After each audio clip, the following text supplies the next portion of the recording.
بالله السميع العليم من الشيطان اللعين الرجيم. بسم الله الرحمن الرحيم.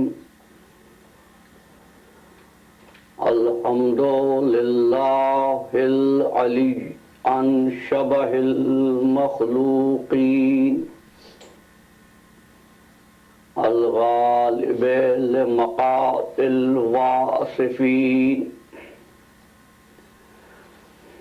الظاهر بعجائب تدبيره للناظرين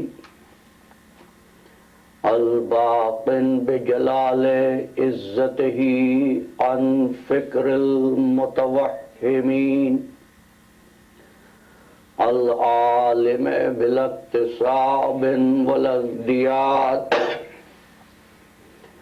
ولا علم مستفاد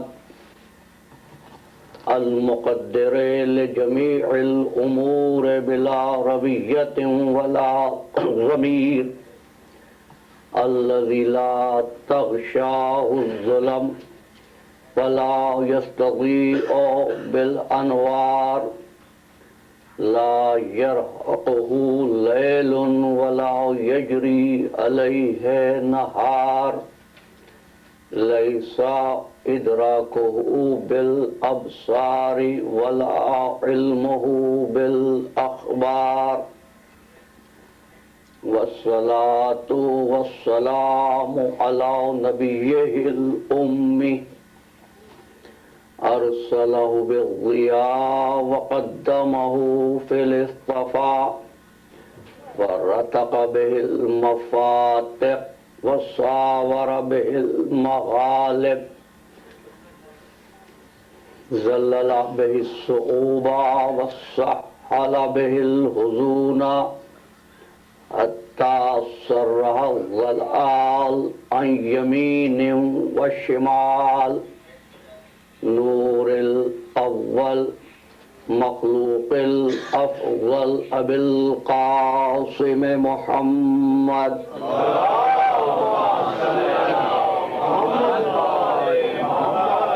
وأهل بيته الطيبين الطاهرين المعصومين المظلومين الذين أذهب الله عنهم الرجس وطهرهم تطهيرا.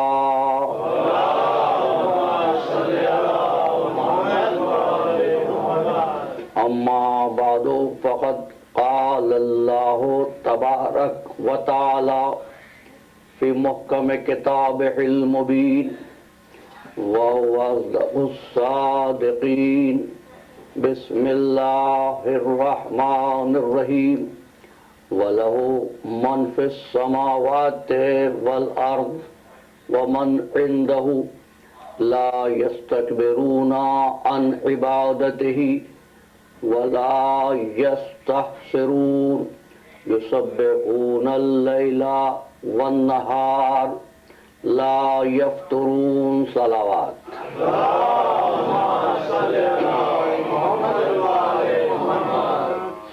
محمد والے محمد بلندر صلوات.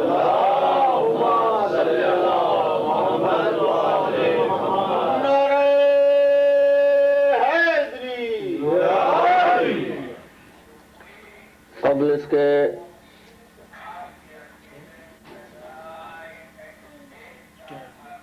گفتگو کا آغاز ہو کچھ گزارشات مختلف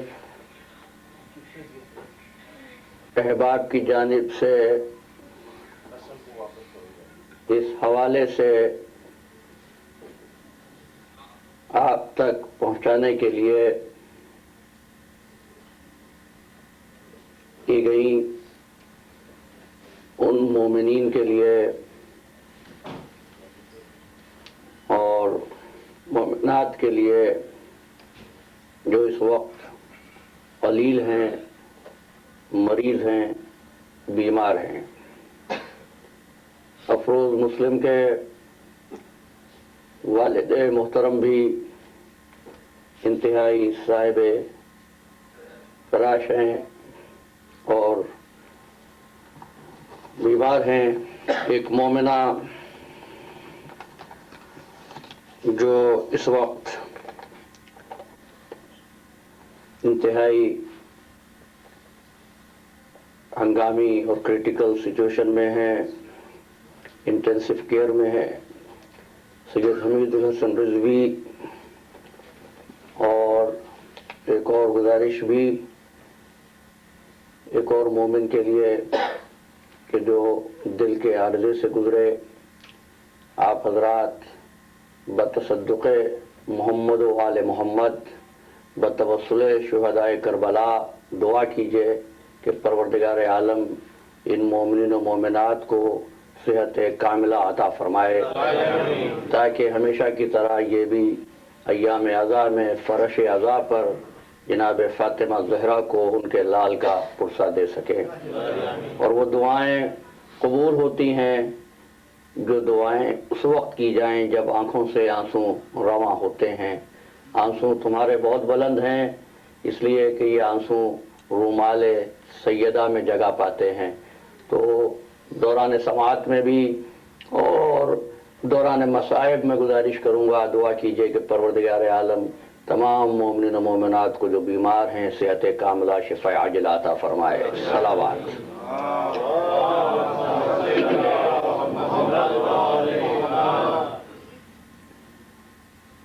عزیزان محترم،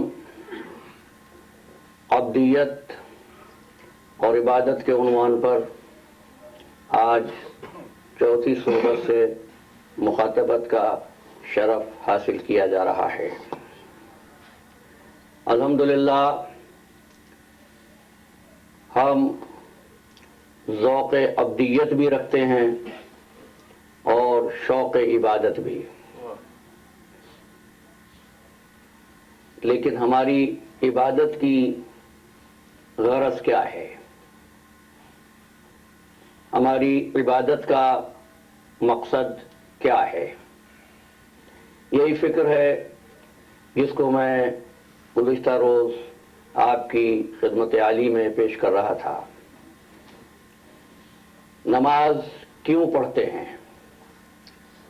روزے کیوں رکھتے ہیں؟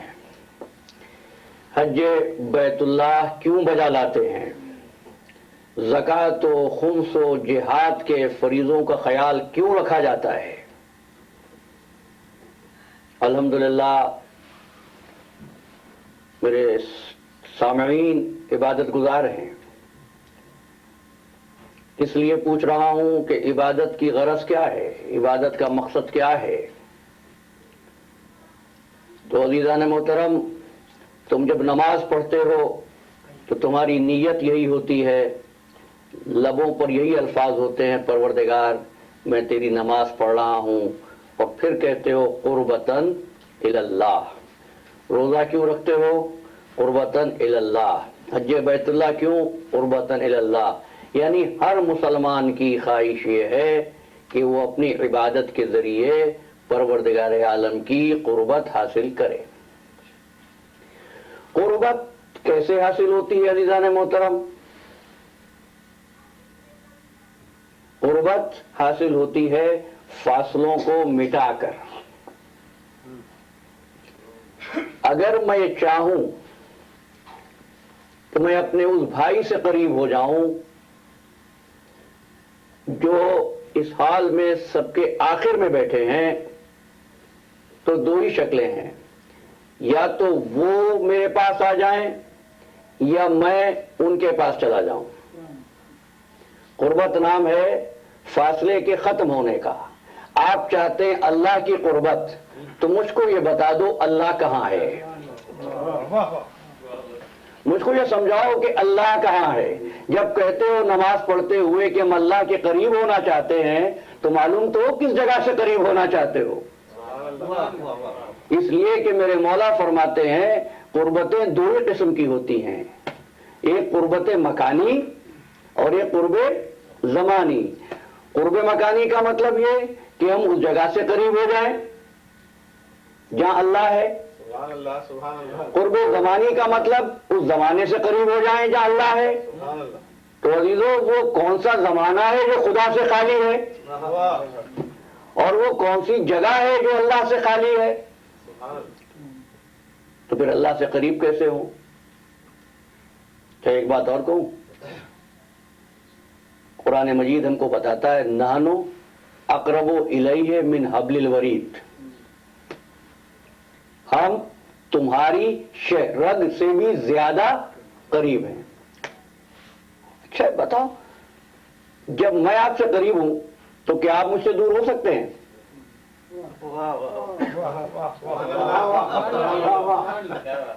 میرے عزیز دوست بزرگ کرم فرما جناب عرفان صاحب تشریف رکھتے ہیں. میں نے ان کو زحمت دی اس لیے کہ عرفان صاحب کا حسن سماعت اور ابدیت اور عبادت کی حقیقت،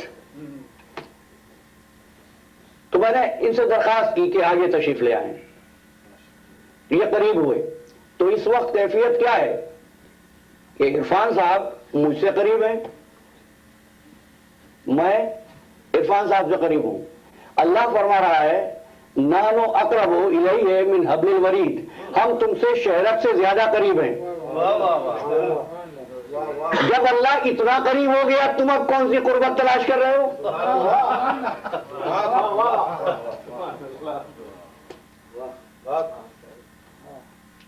ہو گئی بات. اب مولا فرماتے ہیں قریب ہونا دور ہونا یہ تو کیفیتیں ہیں. اچھا قربت کیوں چاہتے ہو اللہ کی؟ میں کسی سے کہوں نا اللہ کے پاس جانا ہے،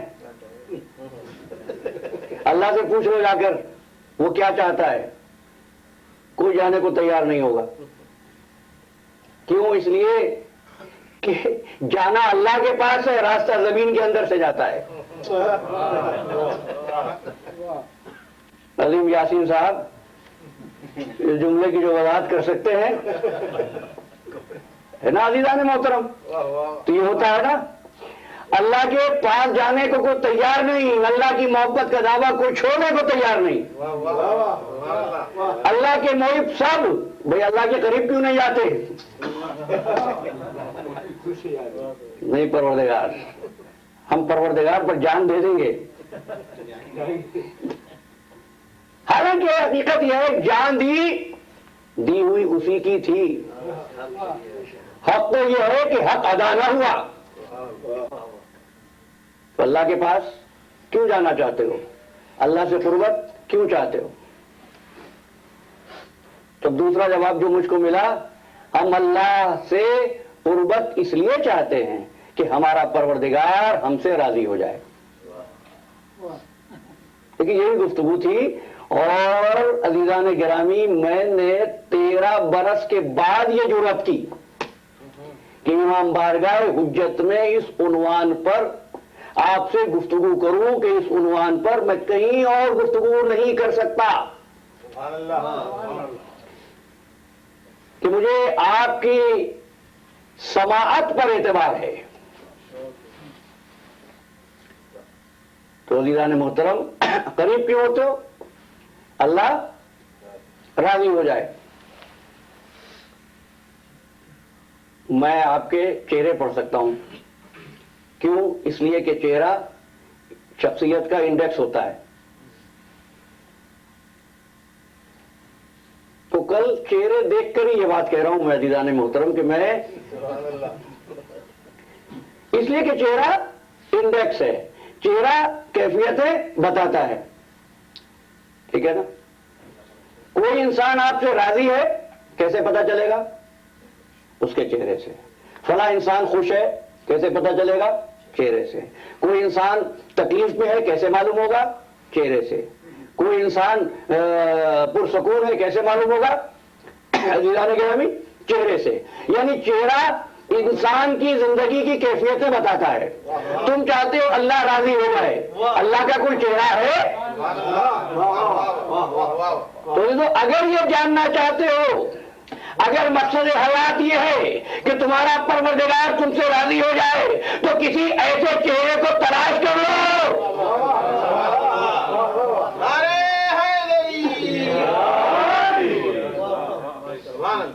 جس کو دیکھ کر پروردگار کی رضا کا علم ہو جائے. ہو گئی بات؟ اس لیے میں نے آیت پڑھی ان الذین عند ربک، ان الذین عند ربک، بے شک وہ لوگ جو تیرے رب کے پاس ہیں. لفظ مشکل ہو گیا تھا اس لیے میں نے اس کو کوشش کی اپنی اصلاح کروں. ان الذین عند ربک، جو تیرے رب کی اندیت میں ہے. بڑی توجہ ہے، ایک مشکل مسئلے کو حل کرنا چاہ رہا ہوں. ان الذین عند ربک، جو تیرے رب کے پاس ہیں. کیا کرتے ہیں؟ لا یستکبرون عن عبادتہ، اس کی عبادت کرتے ہیں لیکن عبادت ان میں تکبر پیدا نہیں کرتی. ایک اصول یاد رکھو، عبادت جو لائق فخر ہے، جس کو پروردگار عبادت کہتا ہے، وہی ہے جو طبیعت میں تکبر پیدا نہ کرے، عاجزی پیدا کرے، انکساری پیدا کرے. ایسا نہ ہو کہ چند سجدے کرنے کے بعد کوئی بے نمازی نظر میں نہ سمائے. صاحب میں متقی ہوں، نماز شب پڑھ کر آ رہا ہوں. نہیں عزیزو، اپنے تقوی سے اپنی طبیعتوں میں عاجزی پیدا کرو، انکساری پیدا کرو. اس لیے کہتا ہوں کہ پروردگار عالم نے منع فرمایا اپنی مستحب عبادتوں کا دوسروں سے ذکر بھی نہ کرو، کہ کہیں ایسا نہ ہو کہ طبیعت میں ایک تفوق، ایک برتری، ایک سپریمیسی، ایک شو آف پیدا ہو جائے. نہیں، ایسا نہ کرنا. کیا کہا؟ لا یستکبرون عن عبادتہ، اس کی عبادت سے تکبر نہیں کرتے. یسبحونہ، تسبیح بھی اسی کی کرتے ہیں. وَلَهُ یسجدون، سجدہ بھی اسی کو کرتے ہیں. سجدہ بھی اسی کو، تسبیح بھی اسی کی. کون؟ جو اللہ کے پاس ہیں. ان الذین عند ربک، اندا کا مطلب ہے پاس. جو تھوڑی سی عربی بھی جانتے ہیں، عند اللہ، اللہ کے نزدیک. اگر میرے پاس کتاب ہے اور میں اس جملے کو عربی میں کہنا چاہوں تو میں کہوں گا عندی کتابن، کتابن عندی، کتاب میرے پاس ہے.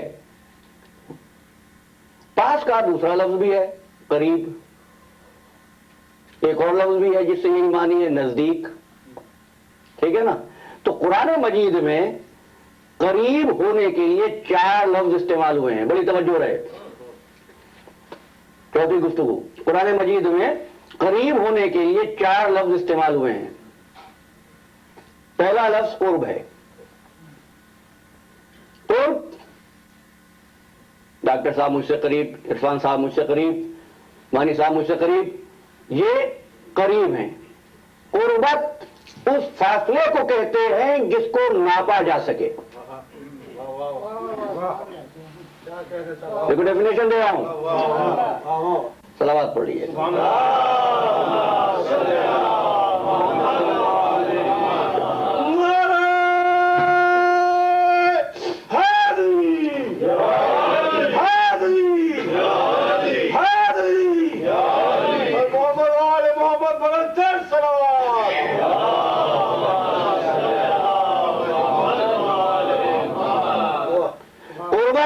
فاصلے کو کہتے ہیں جس کو ناپا جا سکے. ہوگی. دوسرا لفظ جو قربت کے لیے قرآن مجید میں استعمال ہوا وہ ہے دونوں. آیت پڑھو، سورہ رحمان. وَجَنَ الْجَنَّتَيْنِ دان، جنت میں پھل اتنے قریب ہوں گے کہ مومن ہاتھ بڑھا کے توڑ لے گا. دونوں وہ فاصلہ کہ ہاتھ بڑھا کر اس فاصلے کو طے کر لیا جائے. سمجھ رہے؟ گھبراہٹ تو نہیں ہے نا؟ دونوں وہ فاصلہ جو صرف ہاتھ ملانے کی حد تک ہو. ہاتھ ملاتے میں کتنا فاصلہ ہوتا ہے؟ لوگے بات. اچھا، معراج کی جو آیت ہے میرے آقا کی، وہ کیا ہے؟ ثم دنا فتدلا. وہاں قربت کا لفظ نہیں ہے، وہ دونوں کا لفظ ہے، یعنی حبیب اپنے خالق سے دونوں کے فاصلے پر تھا۔ اب جملہ کہہ دوں اگر ضائع نہ کرو، یعنی معراج پہ حضور اتنے قریب تھے کہ ہاتھ بڑھا کر ملایا جا سکتا تھا۔ ہاتھ کی تشریح نہیں کروں گا، اس لیے میں نے کہا نا جملے پہ توجہ رہے۔ یہ کیا ہے؟ مقام دونوں۔ اچھا، مقام لدن، یہ تیسری بات ہے۔ کیا کہتے ہو؟ ربنا ہب لنا من لدن کا، پروردگار مجھ کو ہدایت دے دے، اسی سے لفظ نکلا علم لدنی۔ دیکھیے آپ مجھ سے قریب ہیں، یہ ہے قربت، ٹھیک؟ یہ گلاس مقام دونوں پر ہے، میرا لباس لدن کی منزل پر ہے۔ پھر سمجھ لیجئے، اور وہ فاصلہ جس کو ناپا جا سکے، دونوں وہ فاصلہ جہاں تک ہاتھ پہنچ سکے، لدن وہ جس کو ناپا نہ جا سکے، اتنا قریب ہو۔ قربان جاؤں قرآن کی فصاحت کے۔ ثم دنا فتدلی فکان قاب قوسین او ادنی، وہ اتنا قریب ہوا، دونوں کی اس منزل پہ پہنچا، 2 کمانوں کا یا اس سے بھی کم فاصلہ رہ گیا۔ میں کہتا ہوں انہی بندوں کو پہچانوانا تھا، ورنہ خالق تو ذرے ذرے کا علم رکھتا ہے، بتا دیتا کتنا فاصلہ تھا، کہا نہیں 2 کمانوں کا یا اس سے بھی کم۔ اگر پوچھوں پروردگار ایگزیکٹ فاصلہ کیوں نہیں بتا دیتا؟ کہا اس لیے نہیں بتاتا، اگر بتا دوں گا تو مفتی کو محمد کے فضائل کی حد مل جائے گی۔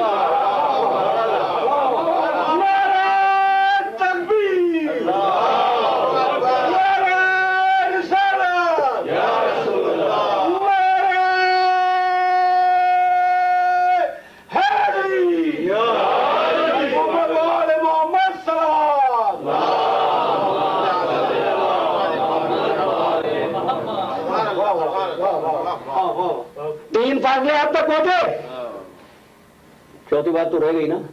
نہیں، وہ بھی ایک سوالی سے شروع ہوگی۔ آپ مجھ سے قریب، گلاس مقام دونوں پر، میرا لباس مقام لدن، میرا علم مجھ سے کتنی دور ہے؟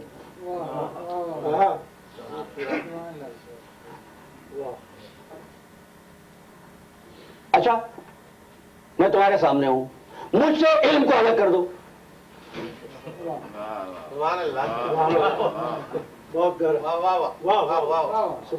نہیں کر سکتے۔ کیوں؟ یہ ہے مقام اندیت۔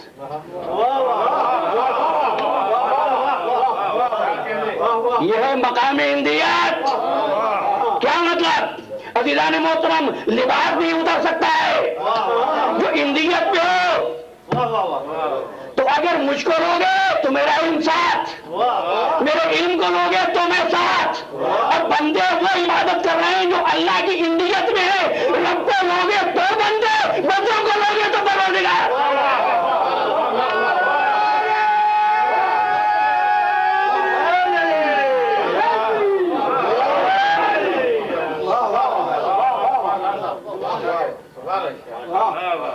یہ ہے مقام اندیت۔ ان الذین عند ربک لا یستکبرون عن عبادتہ۔ اچھا، سوال میں نے قائم کیا تھا، الحمدللہ بات تو آپ تک پہنچ گئی، کوئی تھوڑی سی وضاحت ہو جائے۔ یہ بندے کہا اللہ کے ساتھ، اللہ کی اندیت میں۔ اندیت اس تعلق کو کہتے ہیں جو الگ نہ ہو سکے، جس کو تم الگ نہیں کر سکتے۔ تو اگر رب کو ڈھونڈو گے تو ان بندوں کو ڈھونڈنا پڑے گا، بندوں کو پالو گے تو رب مل جائے گا۔ ہو گئی نا؟ ایک صاحب عرفان صاحب کو نہیں پہچانتے، عرفان صاحب کا نام ہی ایسا ہے جو خود معرفت سے ہے، پہچاننے سے نہیں پہچانتے۔ آپ نے کہا ایک صاحب جو ممبر کے پاس بیٹھے ہیں، اب وہ باہر سے آئیں گے تو اگر تھوڑی سی بھی عقل ہے تو حال میں آنے کے بعد پہلے ممبر تلاش کریں گے.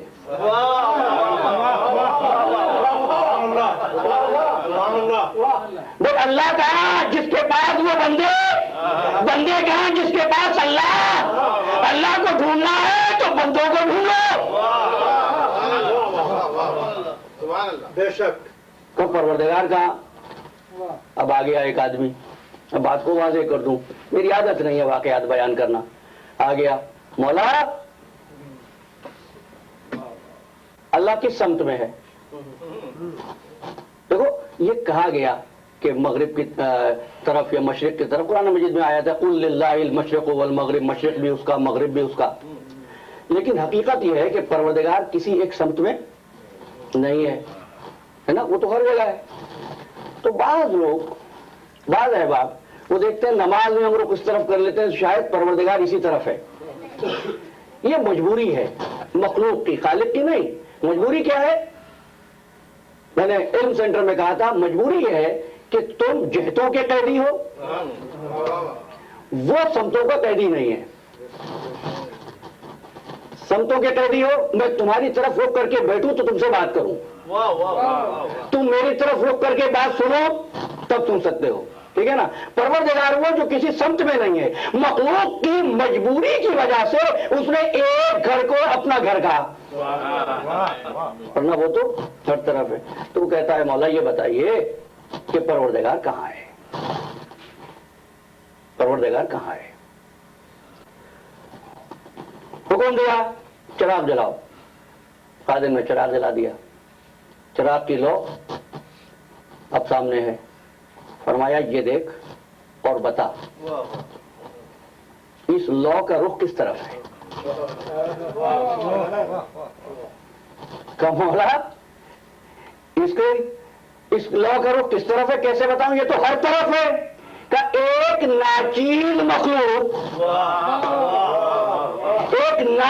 مخلوق جب اپنے رخ کو ہر طرف رکھ سکتی ہے, وہ جس نے کائنات کو خلق کیا.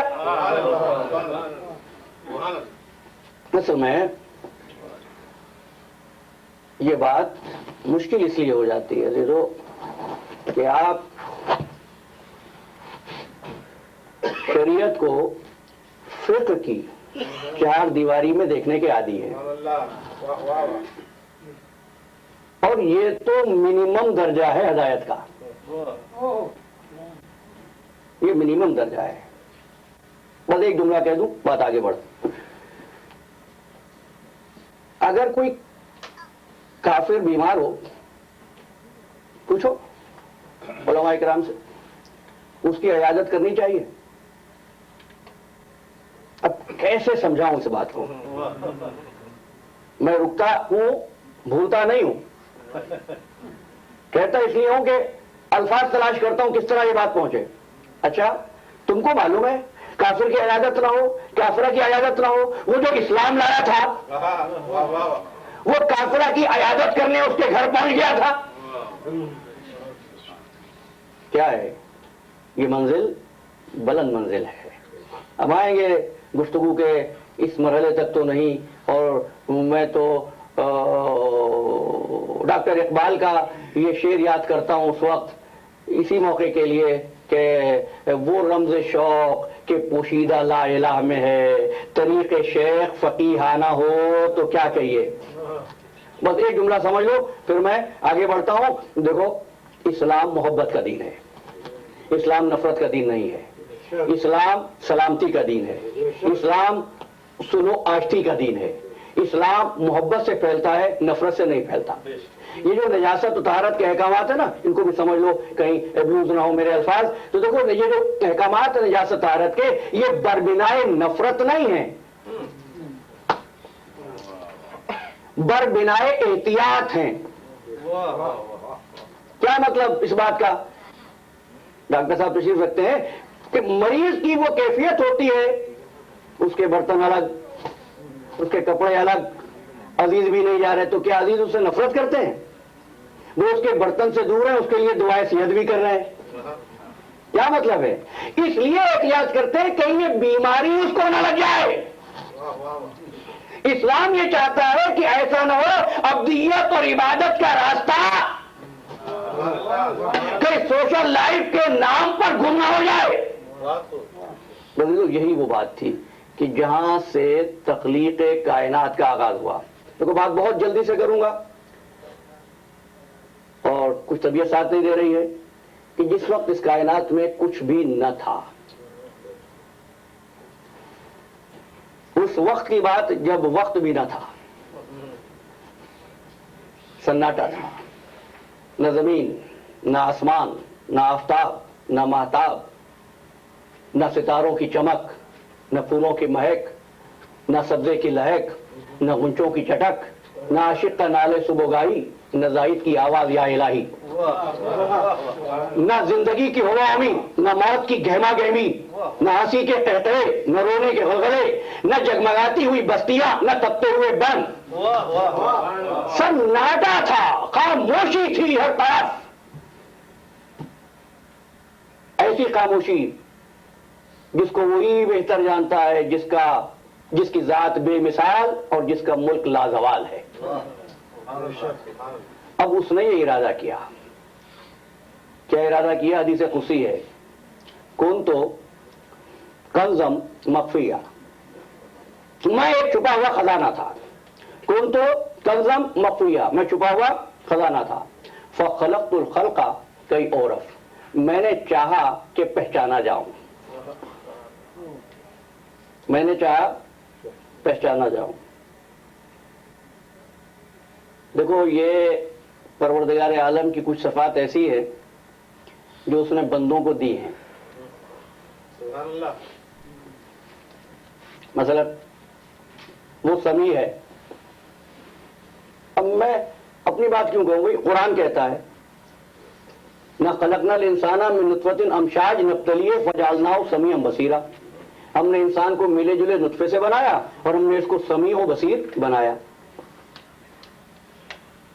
یہ وہ صفت ہے جس کا معراج پہ ذکر کیا اس نے اپنے لیے، اس میں انسان کے لیے. اسی طرح انسان میں بھی یہ صفت پیدا ہو گئی کہ وہ پہچانا جائے.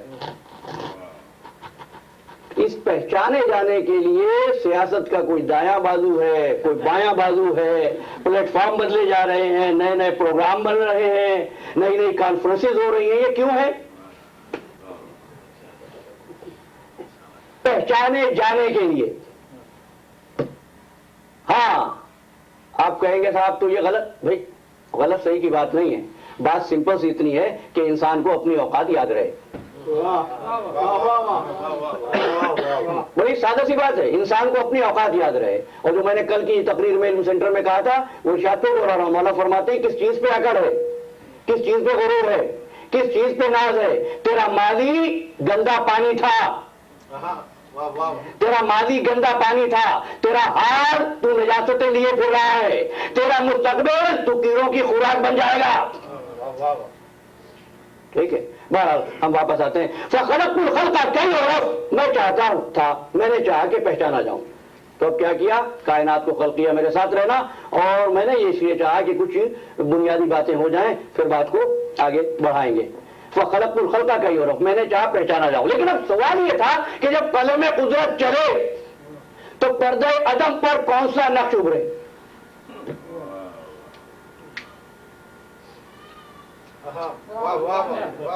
وہ چاہ رہا ہے خلق کرے. اور وہ کون ہے؟ حی بھی ہے، قیوم بھی ہے، صمد بھی ہے، لم یلد ولم یولد بھی ہے، غنی بھی ہے، عظیم بھی ہے. کس کو خلق کرے؟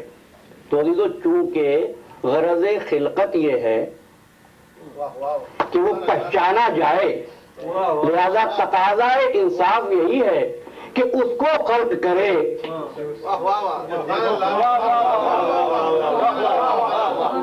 اس کو خلق کرے جو اپنی وسعت کے لحاظ سے سب سے زیادہ معرفت رکھتا ہو. تو جملہ لکھ لو، پہلا نقش قلم قدرت سے پردہ عدم پر جو ابھرا اس کی صورت کا نام ہے محمد.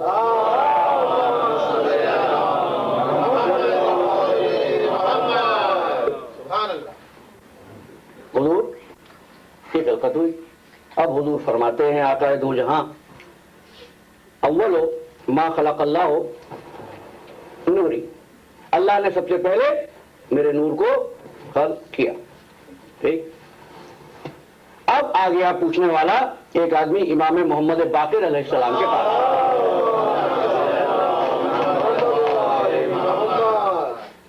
کہنے لگا مولا اللہ نے سب سے پہلے کس چیز کو خلق کیا؟ فرمایا ہوا نور و جدی رسول اللہ، وہ میرے جد رسول اللہ کا نور تھا. اب پوچھتا ہے مولا یہ بتائیے آپ کے جد کا نور کس شے سے بنا؟ فرمانے لگے کہ تو اول بھی پوچھ رہا ہے اور یہ بھی پوچھ رہا ہے کس شے سے بنا. اگر میرے جد کا نور کسی شے سے بنتا ہے تو نور اول نہ ہوتا، وہ شے اول ہوتی. اگر شے سے بنا تو کیا دو قدیم تھے؟ میں اس بحث میں نہیں جاتا، مزاج مجلس بار نہ ہو جائے آپ کے سماعتوں پر. دو قدیم ہو گئے. اب آپ نے فرمایا میرے جد کا نور شے سے نہیں بنا، میرے جد کا نور لا شے سے بنا. اب ایک جملہ کہہ رہا ہوں عزیزان محترم، جو شے سے بنے وہ شے ہوتی ہے، جو لا شے سے بنے وہ مشیت ہوتی ہے. جو شے سے بنے وہ شے ہوتی ہے، جو لا شے سے بنے مشیت ہوتی ہے. جو شے سے بنے وہ ہلاک ہو جاتی ہے. کلو شیء ہالک الا وجہہ، ہر شے ہلاک ہو جائے گی، لیکن جو مشیت سے بنے اس کے لیے فنا نہیں بقا ہے. تو سمجھے عزیزو، نور محمد میں اور تم میں فرق کیا ہے؟ تم شے سے بنے، وہ لا شے سے بنا. تم ختم ہونے کے لیے بنے، وہ باقی رہنے کے لیے بنا. اپنے جیسا تو نہ کرو. بن تو گیا، خلق بھی ہو گیا، لیکن ایک مشکل ہو گئی عزیزو. مشکل یہ ہو گئی بنانے والا بھی ایک، بننے والا بھی ایک. اچھا ایک جملہ آپ تک پہنچا دوں. اب وہ ایک خالق ہے، ایک مخلوق ہے. میں نے کب کہا یہ بننے والا خالق ہے؟ لیکن ایک بات پوچھ رہا ہوں، وہ کون ہے؟ پروردگار ہے کون؟ اللہ نور السماوات والارض، وہ زمین و آسمان کا نور ہے. گزشتہ برس گفتگو کر چکا ہوں. اللہ نور السماوات والارض، تو یہ کیسے ہو سکتا ہے یہ بھی ان جیسا ہو؟ اچھا ایک کینڈل لے لو، اس کی روشنی ہے نا کسی حد تک کسی دور تک جاتی ہے. اب دوسری کینڈل کو لے کر اس سے اس کینڈل کو بھی روشن کر دو، کیا دوسری شمع کی روشنی پہلی شمع سے کم ہوگی؟ بھئی ایک چراغ سے 100 چراغ جلا لو، تمام روشنی ایک جیسی ہوگی. جملہ یاد رکھنا انشاءاللہ 6 یا 7ویں تقریر میں، پھر یہیں سے بات شروع کروں گا. تو اب یہ ایک، وہ بے مثال، یہ بھی بے مثال. وہ یکتا اور اس کی شان ایسی کہ آج تک اس شان والا کوئی پیدا ہی نہیں ہوا. تمام انبیاء پیدا ہوئے مگر ان کی بھی خوبیاں الگ الگ تھیں. جو خوبا ہما دارن تو تنہا داری، جاری صفتیں اس میں. تو کیا کرے؟ اب اللہ نے یہ چاہا کہ الوہیت کی حفاظت ہو جائے. الوہیت کی حفاظت کے لیے جملہ ذہن میں رہے آپ کے، پروردگار عالم نے توحید کی حفاظت کے لیے اس ایک نور کے 2 ٹکڑے کر دیے، اور ایک ہی نور سے تخلیق ہوئی، محمد اور علی کی. اب فرماتا ہے میرا رسول انا و علی من نور واحد، میں اور علی ایک نور سے خلق ہوئے. لیکن شاید قدرت کو اپنا کمال کاریگری اس سے بھی زیادہ دکھانا مقصود تھا، لہذا جہاں اس نے 1 کے 2 کیے تھے وہاں 2 کے 5 کر دیے اور 5 سے 14 کر دیے، ایسے کہ جس کو دیکھو یہ گمان ہو کہ یہ محمد ہے.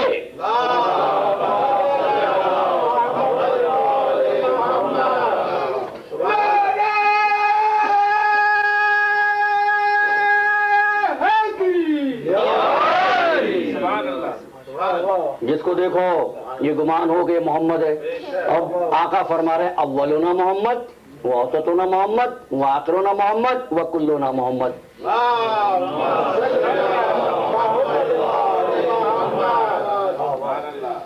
کسی نے کہا ہے امام جتنے ہیں وہ سب کے سب سراج منیر. امام جتنے ہیں وہ سب کے سب سراج منیر ہیں. یہ سارے محمد صغیر ہو کے کبیر. خیال آتا ہے کہ نقش بندی مصور نے پلٹ پلٹ کے بٹھا دی نہ ہو وہی تصویر.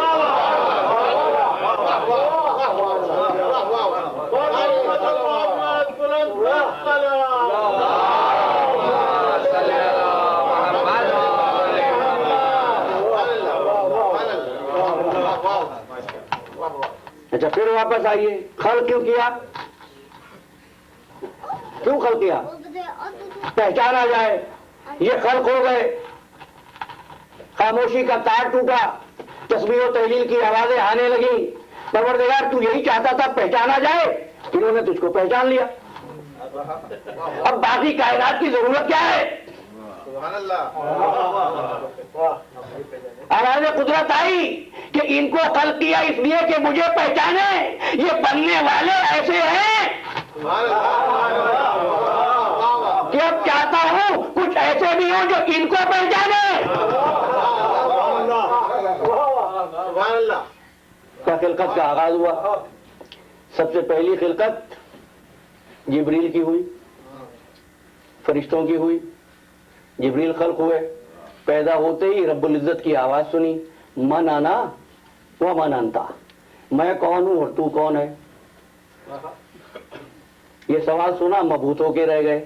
کہا انا انا و انتا انتا. میں ہوں اور تو ہے. پھر پوچھا من انا و من انتا, میں کون تو کون؟ کہا انا انا و انتا انتا.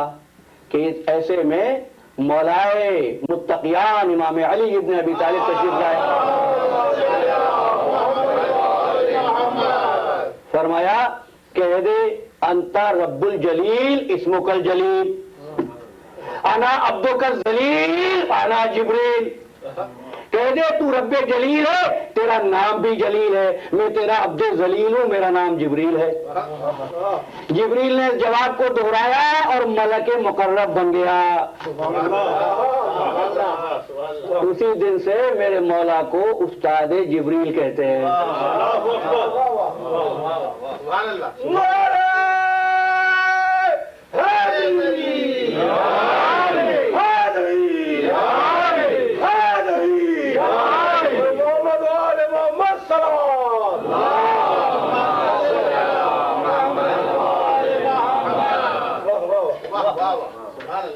اب عزیزوں میں بڑھا نہیں رہا کسی کو کسی سے.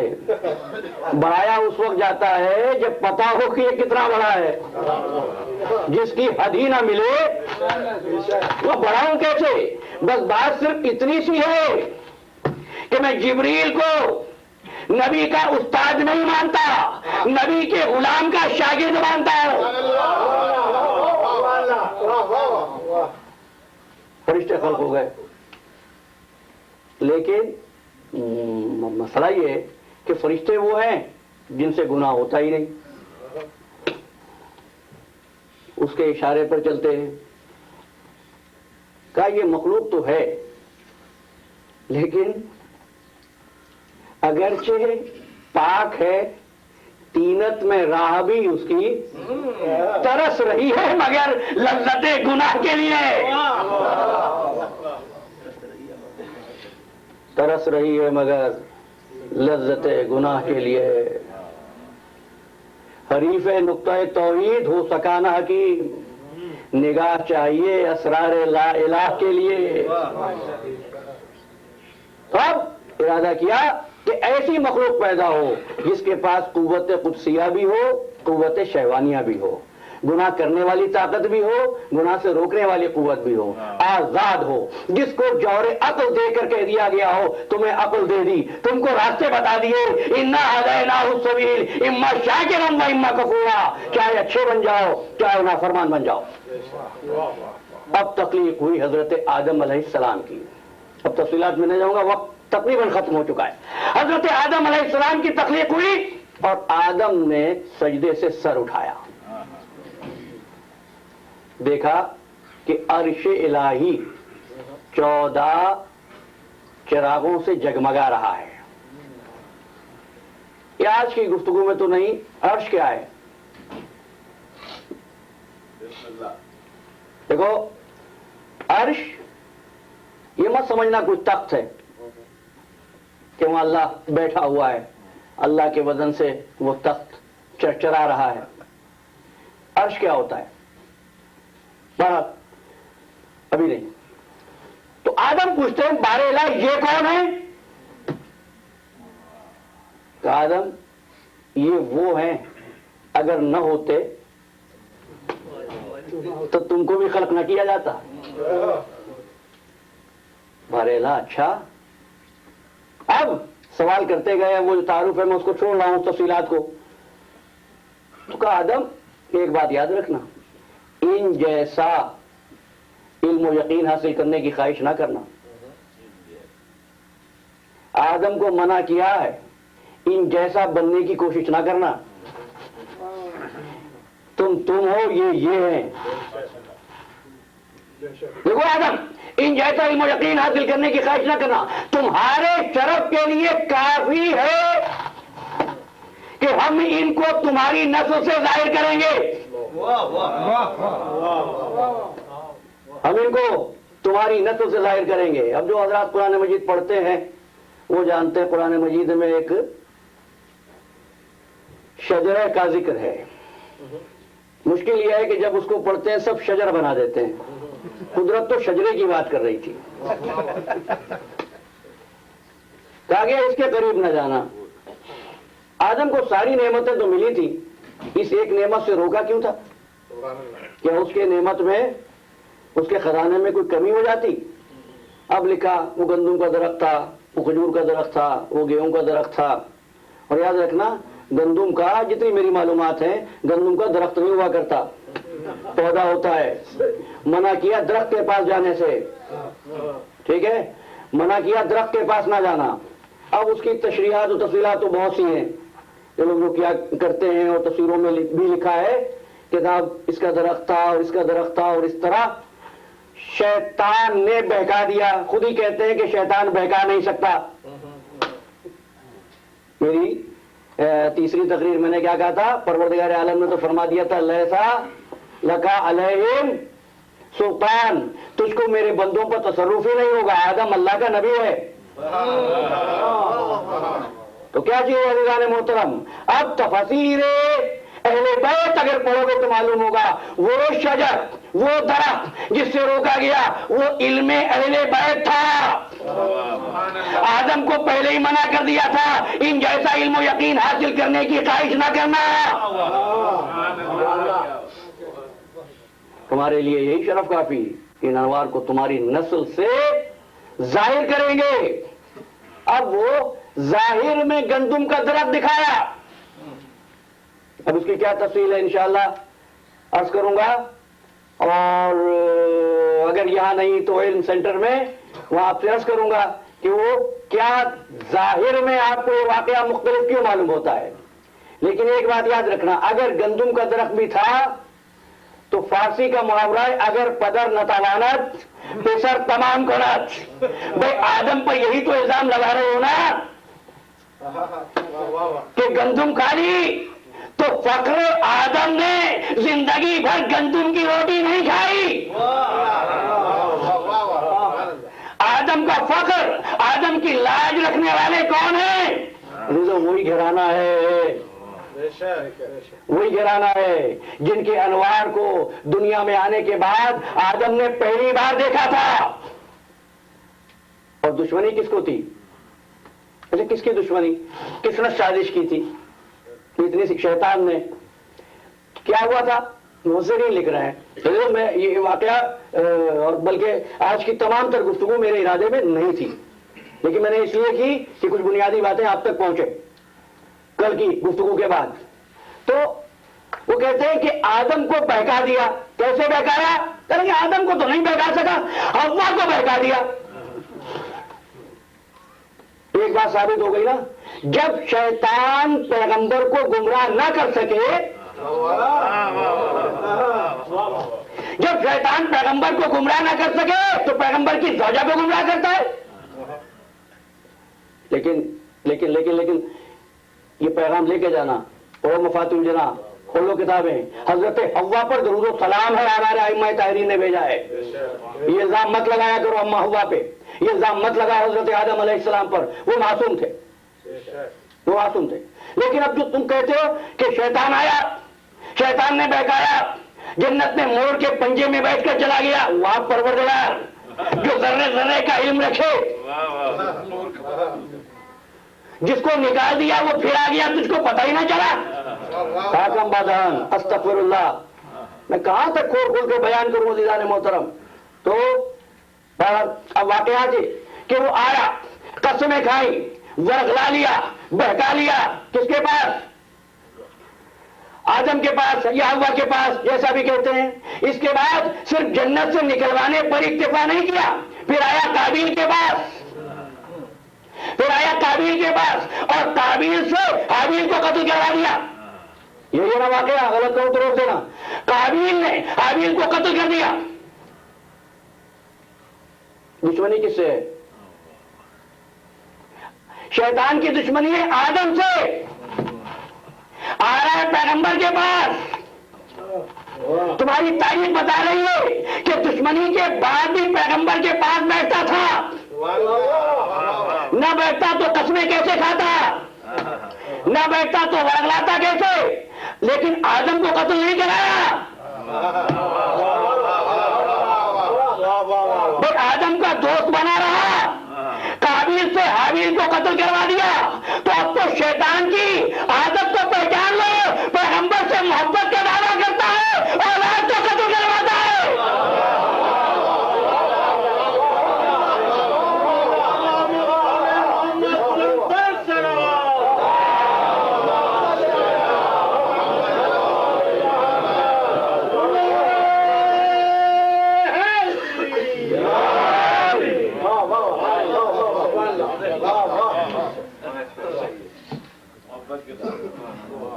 اولاد کا قتل تاریخ میں ایسی روایت ہوئی تو فرماتا ہے میرا امام کہ دنیا کے ہر قتل میں قابیل کا حصہ. اور پیغمبر سے محبت تو ثابت ہی نہیں ہوتی جب تک پیغمبر کی اولاد سے محبت نہ ہو. اب ایک بات کہوں, فرمایا مم ماتا علی حب آل محمد ماتا شہیدہ, جو آل محمد کی محبت میں مر گیا وہ شہید مرا. کوئی ضعیف سے ضعیف تاریخ روایت لے آؤ میرے پاس جس میں یہ جملہ ہو, من ماتا علی حب محمد و آل محمد, جو محمد و آل محمد کی محبت میں مرا وہ شہید مرا. یہ فرمائے جو آل محمد کی محبت میں مرتا ہے وہ شہید مرتا ہے. یا رسول اللہ فقط آل, آپ کی محبت کا جانتا ہوں, جو آل سے محبت کرے گا مجھ سے کرے گا ہی. سبحان اللہ, سبحان اللہ. لیکن ضروری نہیں ہے. واقعہ آدم سے ثابت ہوا کہ جو پیغمبر سے محبت کرے وہ اولاد سے بھی کرے گا. نا یہ بات بس عزیزو, گفتگو ختم ہو گئی.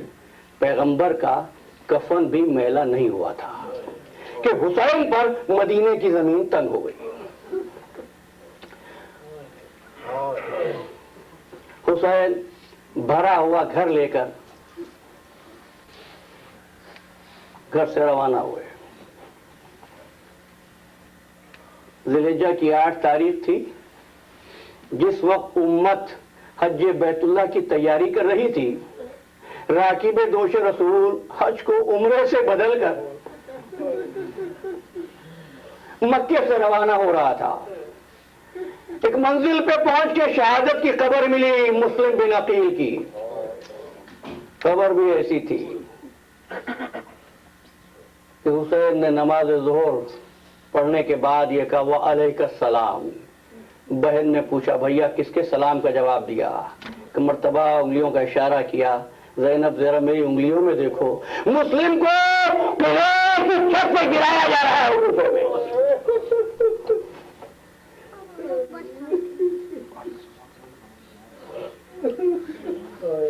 حسین کا سفر ختم نہیں ہوا، مدینے پہنچ گئے، مدینے سے چلے تھے، مکے سے حج کو عمرے سے بدلا، روانہ ہوئے، اور اب ایک منزل پہ آ کے جب میرے مولا کا گھوڑا رکا اور قریب کے رہنے والوں نے آ کے بتا دیا کہ مولا اس زمین کا نام کربلا ہے، اور وہاں پر میرے مولا نے جو مجلس پڑھی ہے اس کے جملے یہ ہیں، وقفو ولا ترلو، ٹھہر جاؤ، آگے نہ بڑھو، یہی وہ جگہ ہے جہاں پر ہماری ماؤں کی گودوں سے بچوں کو لے کر ذبح کر دیا جائے گا، یہی وہ جگہ ہے جہاں پر ہمارے جوانوں کو قتل کر دیا جائے گا، یہی وہ جگہ ہے جہاں ہمارے ساتھی راہ خدا میں کام آئیں گے۔ یہ زمین کربلا تھی عزیزو، 60,000 درہم پر زمین کو خریدا تھا، اور جیسے ہی بیویاں اتری محملوں سے اور شہزادی زینب نے زمین کربلا پہ قدم رکھا تو ایک مرتبہ زرد غبار اڑا اور شہزادی کو طیب اور طاہر جیسے آلودہ ہو گئے۔ آپ کو معلوم ہے کہ حسین کو اس بات کا کتنا احساس تھا کہ زینب میرے ساتھ ہے، کتنا احساس تھا محل حرم پہ کیا گزرے گی۔ تو تاریخ لکھتی ہے کہ ایک مرتبہ علی مرتضیٰ جنگ صفین سے واپسی پر اس زمین کربلا سے گزرے، زمین کربلا سے گزرے، حسین بھی اس سفر میں علی کے ساتھ تھے۔ جب زمین کربلا پر آئے، عبداللہ بن عباس کہتے ہیں ایک مرتبہ مولا گھوڑے سے اترے اور اتر کے کہنے لگے عبداللہ اس جگہ کو پہچانتے ہو؟ کہا نہیں مولا میں نہیں پہچانتا۔ کہا اگر پہچانتے تو بغیر گریا کیے آگے نہ بڑھتے، 2 رکعت نماز پڑھی میرے مولا نے اس زمین کربلا پر، اس کے بعد سو گئے اور اٹھے، روتے ہوئے اٹھے اور زمین سے ایک لکڑی اٹھا کر ایک خط کھینچا کہ عبداللہ یہ وہ جگہ ہے جہاں پر مظلوم کے خیمے لگیں گے۔ پھر آگے بڑھے، کہا ابن عباس یہ وہ جگہ ہے جہاں مظلوم مارا جائے گا۔ پھر ایک بلندی کی طرف آئے، یہ وہ جگہ ہے جہاں پر مظلوم کی